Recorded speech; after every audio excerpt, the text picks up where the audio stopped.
الحمدللہ آج ہم نے 16ویں رمضان المبارک کے روزے کی نماز تراویح ادا کر لی ہے۔ آج نماز تراویح میں ہمارے 23 سپارے جو ہیں وہ مکمل ہو چکے ہیں۔ آج کے پارے کا آغاز 23ویں پارے سے چونکہ ہم نے تلاوت کا آغاز کیا تھا، اور 23واں پارہ جو ہے وہ سورہ یاسین شریف کے اندر ہی جو ہے وہ شروع ہوتا ہے۔ اور جس طرح کہ گزشتہ کل میں نے ایک حدیث پاک کے حوالے سے عرض کیا تھا کہ حضور علیہ السلام نے ارشاد فرمایا کہ بے شک ہر چیز کا ایک دل ہوتا ہے، اور قرآن کا دل جو ہے وہ سورہ یاسین شریف ہے۔ جس طرح قرآن کا دل سورہ یاسین شریف ہے، اسی طرح سورہ یاسین شریف کا جو دل ہے وہ سلام قولا من رب الرحیم، یہ آیت کریمہ ہے، بڑی بابرکت آیت کریمہ ہے۔ ویسے تو اللہ کا سارا قرآن بڑا بابرکت ہے، لیکن پھر مطلب ہے کچھ خصوصیات کچھ صورتوں کو حاصل ہوتی ہیں، کچھ خصوصیات کچھ آیات طیبات کو حاصل ہوتی ہیں۔ تو سورہ یاسین شریف کے اندر یہ ویسے تو ساری باتیں جو ہیں ان کے حوالے سے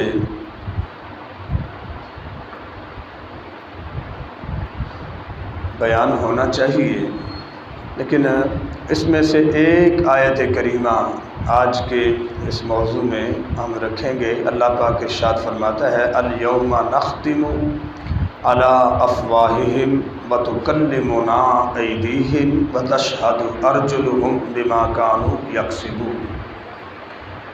اللہ پاک قیامت کے احوال کو بیان کرتا ہے، اور پیچھے والی آیات طیبات بھی قیامت کے حوالے سے ہی ہیں۔ اللہ تعالیٰ فرماتا ہے الم اعہد الیکم یا بنی آدم الا تعبدوا الشیطان، کہ اے اولاد آدم کیا ہم نے تم سے وعدہ نہیں کیا تھا یا وعدہ نہیں لیا تھا کہ تم شیطان کی عبادت ہرگز نہ کرنا، کہ بے شک انہ لکم عدو مبین، بے شک وہ تمہارا کھلا دشمن ہے، وہ تمہارا کھلا دشمن ہے۔ اب دیکھ لیجئے گزشتہ کل کے بارے میں ایک آیت کریمہ تھی، اللہ پاک نے ارشاد فرمایا ان الشیطان لکم عدو، بے شک شیطان تمہارا دشمن ہے، فاتخذوہ عدوا، لہذا تم بھی اسے اپنا دشمن بناؤ۔ وہاں میں صراحتاً حکم دیا گیا، چونکہ وہ جو تمہارے ساتھ دشمنی کرتا ہے تو تمہیں بھی چاہیے کہ تم اس کے ساتھ کیا اختیار کرو؟ دشمنی اختیار کرو۔ ویسے تو اللہ تعالیٰ نے قرآن پاک میں 5ویں پارے میں ارشاد فرمایا والصلح خیر، کہ صلح بہتر ہوتی ہے، صلح بہتر ہوتی ہے، لیکن یہ صلح کے معاملات ہمارے آپس کے اندر ہیں۔ تمام مسلمانوں کو آپس میں صلح رکھنا بہتر ہے، صلح کے اندر بہتری ہے۔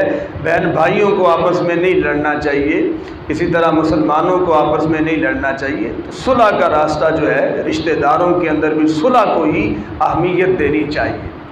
لیکن شیطان کا معاملہ ہو تو اللہ نے واضح طور پر ارشاد فرمایا ان الشیطان لکم عدو فاتخذوہ عدوا، کہ شیطان تمہارا دشمن ہے، لہذا تم بھی اسے اپنا دشمن بناؤ، اس سے دوستی نہ کرو، اور جو اس سے دوستی ہے وہی اس کی عبادت ہے، وہی اس کی کیا ہے؟ عبادت ہے۔ کہ ظاہری بات ہے اگر کوئی بندہ شیطان کی پیروی کرے گا تو وہ اللہ کی عبادت سے دور ہو جائے گا، وہ اللہ کی عبادت سے جو دور ہو گیا وہ اس کی عبادت میں لگ گیا۔ ایک تو یہ مطلب ہے، دوسرا یہ مطلب ہے کہ ہمیں وہ عبادات جو محض اللہ کی رضا کے لیے کرنی چاہیے، اپنی ان عبادتوں کے اندر ہم شیطان کا حصہ مقرر نہ کریں۔ وہ کیسے؟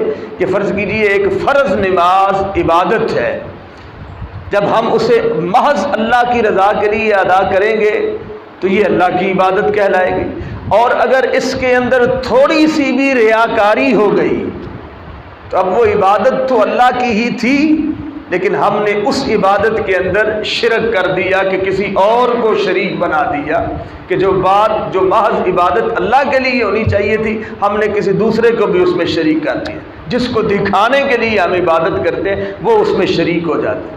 اسی طریقے سے جہاد ہو گیا، اسی طریقے سے زکوٰۃ ہو گئی، صدقات و خیرات ہو گئے۔ آپ دیکھتے ہیں کہ کچھ لوگ مطلب ہے پچھلے دنوں میں، کرونا کے دنوں میں، کچھ لوگوں نے اگر کسی کو صابن کی ٹکیا بھی دی تھی نا تو اس کی بھی تصویر کھینچ کے پھر فیس بک پہ، واٹس ایپ پہ، سوشل میڈیا پہ اس کی خوب تشہیر کی۔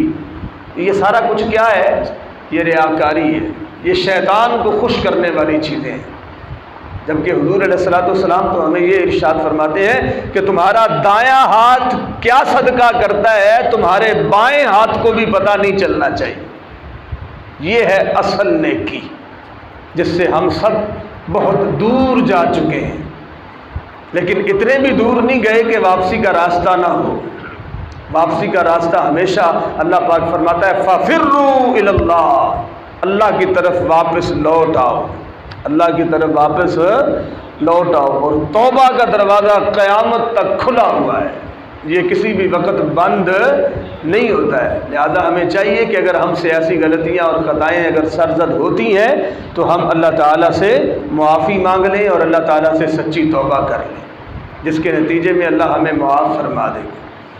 اور اسی بات کو کس کی عبادت مخلص ہے، مخلصانہ طور پر ہے، اور کس کی عبادت نہیں ہے، یہ ہمیں فیصلہ کرنے کی ضرورت نہیں ہے۔ اس کا فیصلہ بروز قیامت اللہ پاک فرماتا ہے الیوم نختم علی افواہہم وتکلمنا ایدیہم، کہ اس دن یعنی آج کے دن ہم لوگوں کے منہوں کے اوپر مہر لگا دیں گے، یعنی انہیں مقفل کر دیا جائے گا۔ انسان اپنے منہ سے کچھ نہیں بولے گا۔ کیا ہوگا پھر؟ وتکلمنا ایدیہم، اور اس کے ہاتھ باتیں کریں گے، وتشہد ارجلہم، اور اس کے پاؤں گواہیاں دیں گے کہ بما کانوا یکسبون، کہ یہ کیا کمائی کیا کرتا تھا، یعنی اس نے کیا کمایا ہے۔ تو ظاہری بات ہے کہ انسان کا سب سے بڑا دشمن انسان کا یہ اپنا وجود بن جائے، یہ جسم جس کی ہم سب سے زیادہ خیال کرتے ہیں، جس کا ہم سب سے زیادہ خیال کرتے ہیں اور اپنے جسم سے سب سے زیادہ پیار کرتے ہیں، یہی ہمارا سب سے بڑا کیا بن جائے گا؟ اگر اسے ہم نے اللہ کے راستے پر نہ لگایا اور اگر اس سے ہم نے اللہ کی اطاعت نہ کروائی تو یہ ہمارا سب سے بڑا دشمن ہو جائے گا۔ اور اگر اسے ہم نے راہ راست پر لا لیا اور اللہ کے احکام کے تابع کر دیا تو پھر یہ ہمارا سب سے بڑا دوست بن جائے گا۔ اور جس دن ہمارے منہ کو تالے لگ جائیں گے اس دن یہ اللہ کی بارگاہ میں ہمارے ہاتھ بھی ہمارے حق میں گواہیاں دیں گے، ہمارے پاؤں بھی ہمارے حق میں گواہیاں دیں گے۔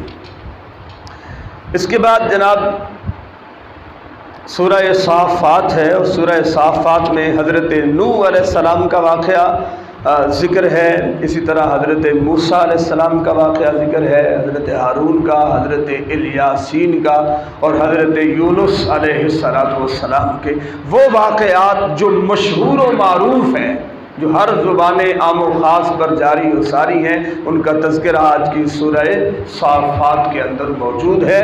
اور انہی واقعات میں سے ایک واقعہ حضرت سیدنا ابراہیم خلیل اللہ علیہ السلام اور حضرت سیدنا اسماعیل ذبیح اللہ علیہ السلام کا واقعہ بھی ہے، اور اس کے اوپر میں تھوڑی سی گفتگو کر دیتا ہوں کہ اللہ رب العالمین وحدہ لا شریک نے اس واقعہ کو کس طریقے سے بیان فرمایا۔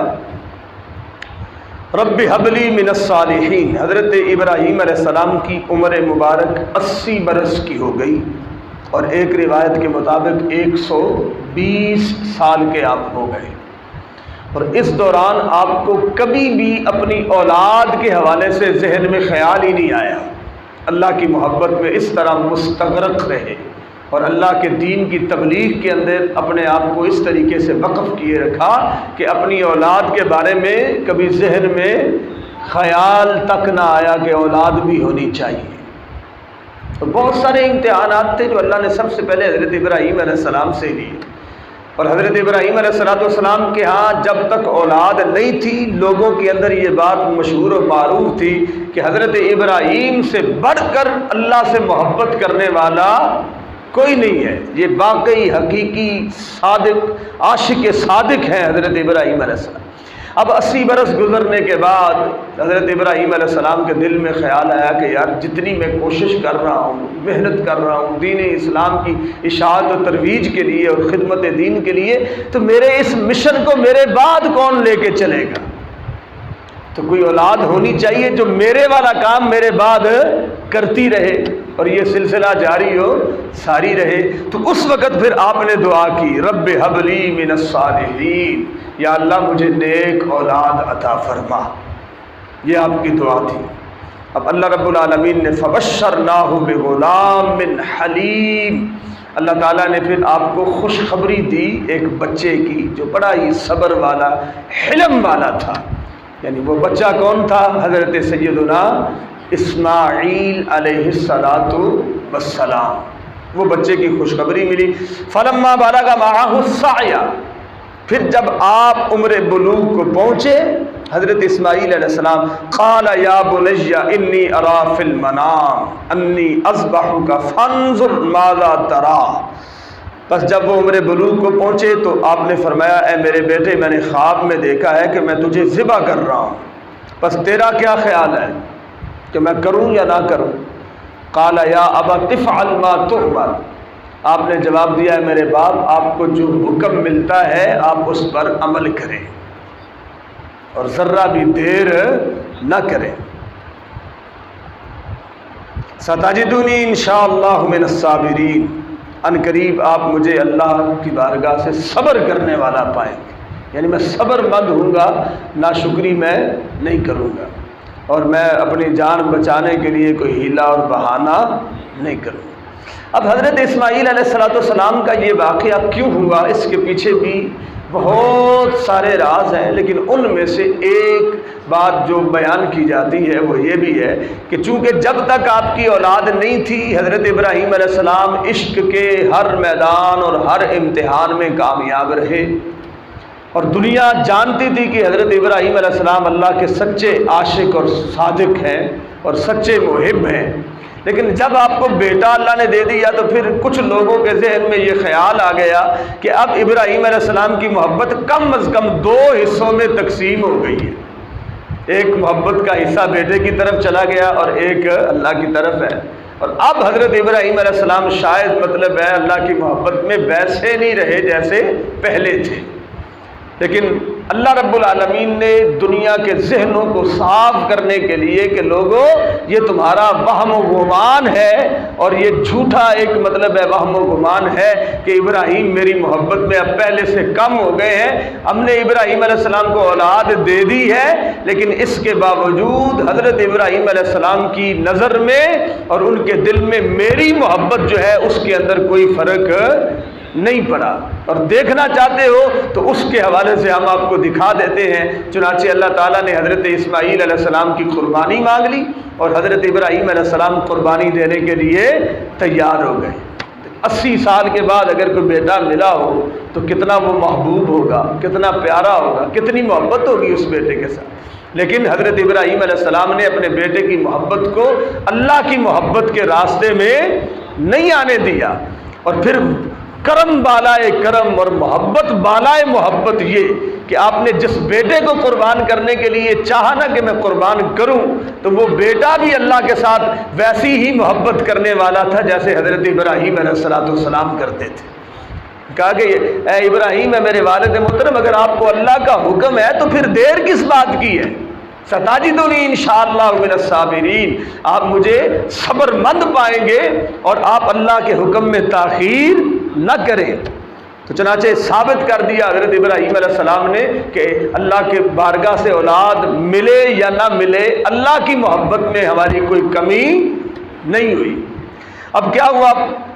فلما اسلما وتلہ للجبین، بس جب دونوں نے اپنی گردن جھکا دی اور حضرت اسماعیل کو حضرت ابراہیم علیہ السلام نے زمین پہ لٹا دیا اور چھری جو تھی وہ چلا دی، وَنَادَيْنَاهُ أَن يَا إِبْرَاهِيمُ، اللہ فرماتا ہے ہم نے اسے ندا دی کہ اے ابراہیم قد صدقت الرؤیا انا کذالک نجزی المحسنین، تحقیق آپ نے اپنے خواب کو سچ کر دیا، بے شک ہم احسان کرنے والوں کو ایسے ہی جزا عطا فرماتے ہیں۔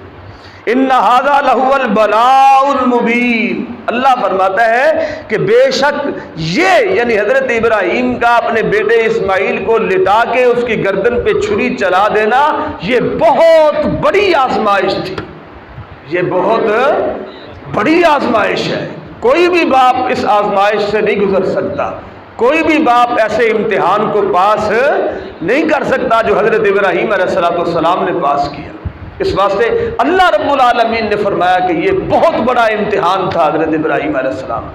وَفَدَيْنَاهُ بِذِبْحٍ عَظِيمٍ، اور ہم نے حضرت اسماعیل کے بدلے میں ایک ذبح عظیم کے ساتھ فدیہ دے دیا، یعنی وہ مینڈا آیا اور اس کو ذبح کر دیا گیا۔ حضرت ابراہیم علیہ السلام کے ہاتھوں سے بیٹے کو ذبح نہیں ہونے دیا، ان کی جان بچا لی اور ان کے بدلے میں مینڈے کو ذبح کر دی، اور قربانی کا ثواب حضرت ابراہیم علیہ السلام کو ویسا ہی عطا فرما دیا۔ وَتَرَكْنَا عَلَيْهِ فِي الْآخِرِينَ، اور اللہ فرماتا ہے ہم نے اس بات کو، اس واقعہ کو آخرین یعنی بعد میں آنے والوں کے لیے چھوڑ دیا۔ آج بھی ہم جو قربانیاں ادا کرتے ہیں وہ حضرت ابراہیم علیہ السلام کی سنت مبارکہ ہے، اسی کو لے کے ہم چل رہے ہیں۔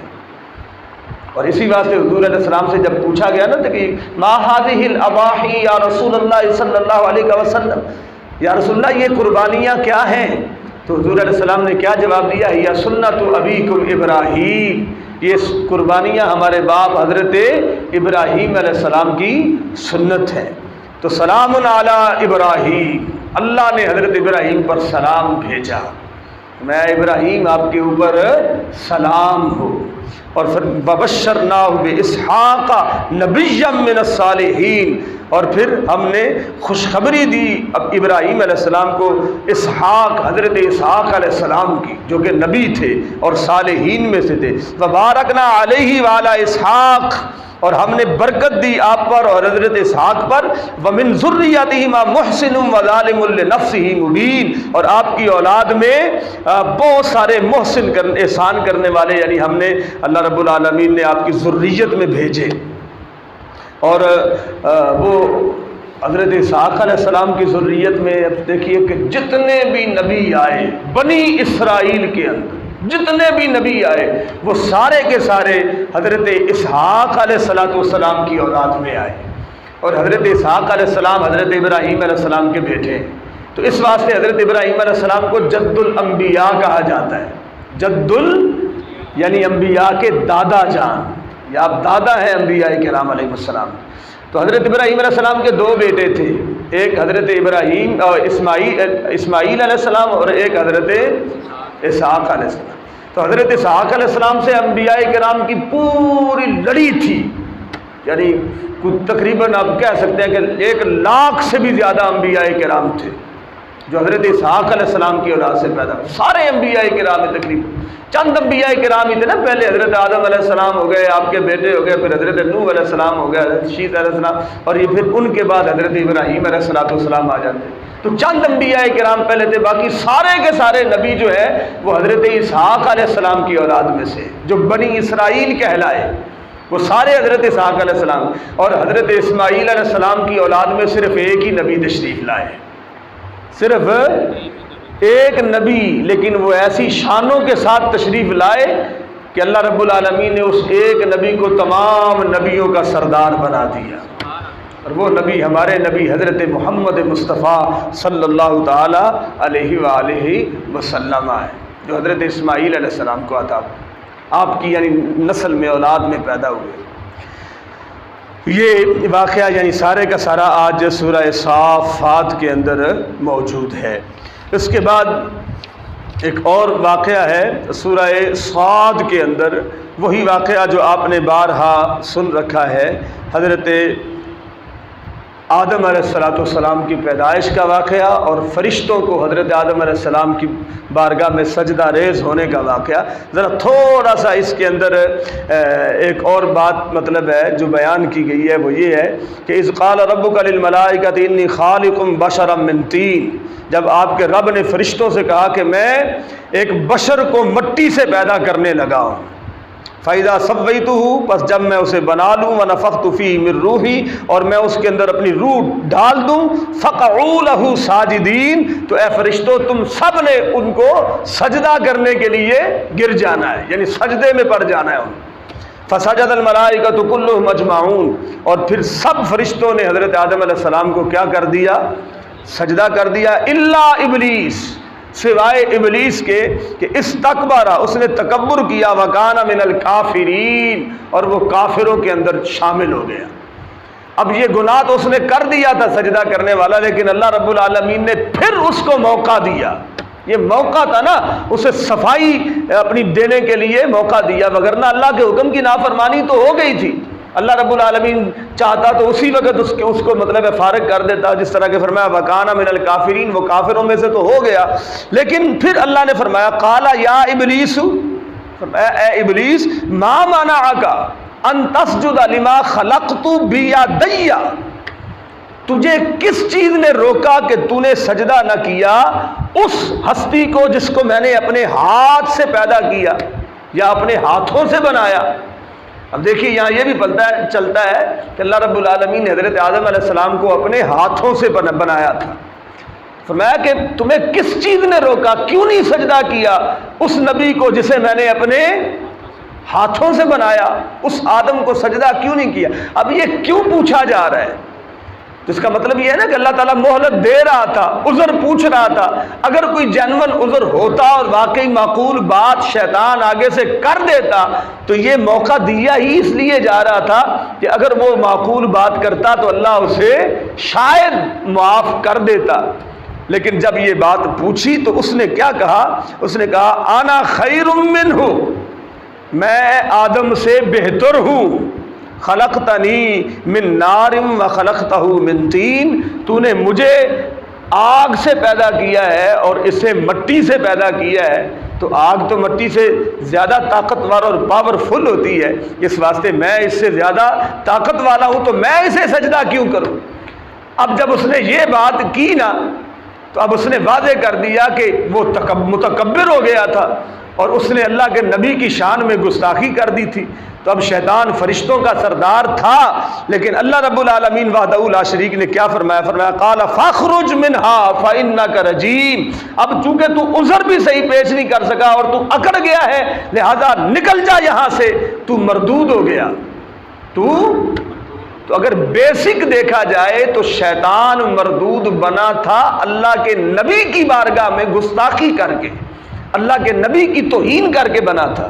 اللہ کا حکم تو اس نے نہیں مانا تھا، یہ تو واضح تھا، لیکن اللہ نے اسے موقع دے دیا تھا کہ تو اگر کوئی عذر پیش کر دے تو شاید تیری معافی ہو جائے، لیکن اس نے عذر پیش کرنے کی بجائے تکبر کا اظہار کیا، اور تکبر عزازیل را خار کرد بزندان لعنت گرفتار کرد، تکبر نے شیطان کو ذلیل کر دیا اور لعنت کے قید خانے میں گرفتار کر دی۔ اس واسطے یہ بات یاد رکھیے کہ تکبر صرف اللہ کی چادر ہے، اور جو اللہ سے یہ چادر چھیننے کی کوشش کرے گا نا وہ ذلیل و خوار ہو جائے گا، اسے کبھی یہ چادر نہیں مل سکتی۔ اس واسطے اللہ رب العالمین فرماتا ہے وَلَا تَمْشِ فِي الْأَرْضِ مَرَحًا، کہ زمین کے اندر اکڑ کے نہ چلا کرو، اِنَّكَ لَن تَخْرِقَ الْأَرْضَ وَلَن تَبْلُغَ الْجِبَالَ طُولًا، میں کہ اکڑ کے چلو گے تو کیا تم زمین کو پھاڑ دو گے؟ نہیں پھاڑ سکتے۔ اور کیا تم پہاڑوں کے اوپر پہنچ جاؤ گے؟ ایسے نہیں پہنچ سکتے۔ میں تو جب تم کاری کچھ نہیں چل سکتے ہو اس زمین کے اوپر اکڑ کے چل کے کاری کچھ نہیں سکتے تو پھر اکڑنے کا کیا فائدہ ہے؟ اور پھر اکڑ ایسی چیز ہے، تکبر ایسی چیز ہے جس نے شیطان کو جو ہے سرداری کا جو تاج اس کے سر پہ تھا، عزازیل اس کا نام تھا، فرشتوں کا سردار تھا، وہ سرداری کا تاج چھن گیا اور جہنم کا حقدار ہو گیا اور مردود ہو گیا۔ جب اللہ تعالیٰ نے یہ بات فرما دیا اور ساتھ فرمایا وَإِنَّ عَلَيْكَ لَعْنَتِي إِلَى يَوْمِ الدِّينِ، ادھر سے نکل جا، تم مردود ہے اور تیرے اوپر قیامت والے دن تک میری لعنت ہے۔ اللہ نے لعنت بھیج دی شیطان پر قیامت کے دن تک۔ اب جب یہ ہو گیا تو اس نے پھر بولا قال ربی فانظرنی الی یوم یبعثون، یا اللہ پاک اب تو مہربانی کر مجھے قیامت والے دن تک مہلت دے دے، یعنی مجھے موت نہ دینا، مجھے مہلت دے دے۔ اللہ پاک نے فرمایا قال فانک من المنظرین، جا ہم نے تجھے مہلت دے دی، قیامت تک دے دی، الی یوم الوقت المعلوم، وقت معلوم تک تجھے مہلت دے دی۔ اب اس نے جب مہلت لے لی نا تو اب پھر اکڑ گیا، کہتا ہے قال فبعزتک لاغوینہم اجمعین، کہتا ہے یا اللہ مجھے تیری عزت کی قسم ہے میں تیرے بندوں کو گمراہ کر دوں گا، میں تیرے بندوں کو لأغوینہم اجمعین، تیرے تمام بندوں کو گمراہ کروں گا۔ اللہ کی عزت کی قسم اٹھا کے اس نے کہا کہ میں تیرے بندوں کو کیا کروں گا؟ گمراہ کروں گا۔ الا عبادک منہم المخلصین، اب شیطان جتنا بھی پاورفل تھا اور جتنا بھی بڑا دعویٰ کر رہا تھا نا، ساتھ اس نے یہ بھی کہا لیکن یا اللہ جو تیرے مخلص بندے ہوں گے نا وہ بچ جائیں گے، ان کے اوپر میری کوئی چال نہیں چلے گی، تو جو تیرا مخلص نہ ہوا وہ مارا جائے گا۔ وہ تو یہاں سے بھی پتہ چلتا ہے کہ صرف مخلص لوگ جو ہے نا بچت ان کی ہونی ہے، اللہ کے ساتھ مخلص ہوں گے بچت انہی کی ہوگی، جو اللہ کے ساتھ مخلص نہیں ہے اس کی کوئی بچت۔ اور کیونکہ شیطان نے اقرار کیا تھا کہ سب کو گمراہ کر دوں گا لیکن تیرے مخلص بندوں کو نہیں کر سکوں گا، تو جو مخلص بندے ہوں گے وہ شیطان کے وار سے بھی بچ جائیں گے، اور کامیابی مخلص بندوں کے لیے ہی ہے۔ اس واسطے ہمیں چاہیے کہ اپنے ہر عمل کے اندر اپنے اخلاص کا اظہار کریں۔ اب اس کے بعد جب شیطان نے اتنی بڑی بات کی نا، یا اللہ مجھے تیری عزت کی قسم ہے میں تیرے لوگوں کو گمراہ کر دوں گا لیکن تیرے مخلص بندے مجھ سے بچ جائیں گے، اب اللہ رب العالمین وحدہ لا شریک نے پھر ارشاد فرمایا قال فالحق والاحق اقول، والحق اقول، فرمایا کہ اب اگر بات یہ ہے نا تو حق، یعنی فرمایا ٹھیک ہے یہ بات ثابت ہو گئی اور حق وہ ہے، اللہ فرماتا ہے فالحق والحق اقول، اور حق وہ ہے جو میں کہتا ہوں، اللہ فرماتا ہے حق وہ ہے جو میں کہتا ہوں، سچ بات وہ ہے جو میں کہنے لگا ہوں، اور وہ یہ ہے لَأَمْلَأَنَّ جَهَنَّمَ مِنْكَ وَمِمَّنْ تَبِعَكَ مِنْهُمْ أَجْمَعِينَ، میں حق بات یہ ہے جو میں کہہ رہا ہوں، اور وہ بات یہ ہے کہ میں تیرے ساتھ اور تیرے پیروکاروں کے ساتھ جہنم کو بھر دوں گا، جہنم کو بھر دوں گا۔ کیسے کہ اے شیطان مردود میں تجھے بھی جہنم میں پھینکوں گا، اور دنیا کی زندگی میں جو جو بندہ تیرا پیروکار ہوا، جس نے تیری پیروی کی، جو تیری تعلیمات پر چلا، جو تیری رہنمائی حاصل کرتا رہا، جو تجھے خوش کرتا رہا اور تیرے پیچھے پیچھے چلتا رہا، تیری باتیں مانتا رہا، میں ان کو بھی تیرے ساتھ جہنم کے اندر ڈال دوں گا۔ یہ اللہ تعالیٰ نے شیطان سے وعدہ کیا تھا۔ جب شیطان نے اللہ کی عزت کی قسم کھا کے چیلنج کیا تھا نا، تو اللہ رب العالمین نے بھی پھر جواباً فرمایا تھا کہ تیری بھی خیر نہیں اور تیرے ماننے والوں کی بھی خیر نہیں ہے۔ اللہ اکبر، یہ بہت بڑی بات ہے، بہت بڑی بات ہے، اس سے ہمیں عبرت پکڑنی چاہیے، ہمیں اللہ کے خالص مخلص بندے بننا چاہیے۔ آخری آیت کریمہ اللہ رب العالمین وحدہ لا شریک ارشاد فرماتا ہے قل هل يستوي الذين يعلمون والذين لا يعلمون، اہل علم کی شان اللہ بیان فرماتا ہے۔ میرے محبوب آپ فرما دیجئے کہ کیا عالم لوگ اور جاہل لوگ کبھی برابر ہو سکتے ہیں؟ نہیں ہو سکتے۔